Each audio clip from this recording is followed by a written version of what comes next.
ब्रह्ममुरारिसुरार्चितलिङ्गं निर्मलभाषितशोभितलिङ्गम् जन्मजदुःखविनाशकलिङ्गं तत्प्रणमामि सदा शिवलिङ्गम् देवमुनिप्रवरार्चितलिङ्गं कामदहनकरुणाकरलिङ्गम् रावणदर्पविनाशकलिङ्गं तत्प्रणमामि सदा शिवलिङ्गम्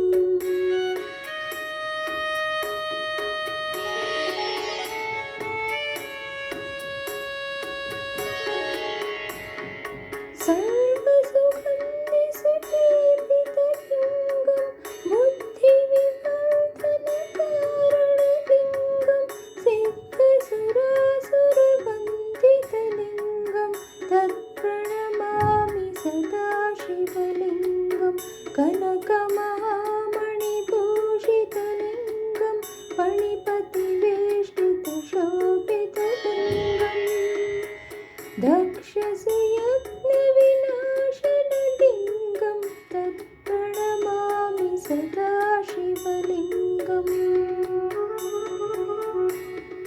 कुङ्कुमचन्दनलेपितलिङ्गं पङ्कजहारसुशोभितलिङ्गं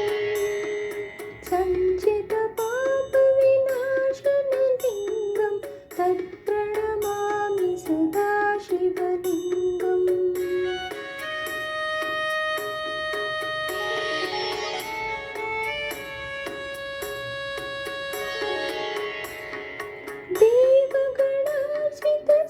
देवगणार्चितसेवितलिङ्गं भावैर्भक्तिभिरेव च लिङ्गं दिनकरकोटिप्रभाकरलिङ्गं तत्प्रणमामि सदा शिवलिङ्गम् अष्टदलोपरिवेष्टितलिङ्गं सर्वसमुद्भवकारणलिङ्गम् अष्टदरिद्रविनाशनलिङ्गं तत्प्रणमामि सदा शिवलिङ्गम्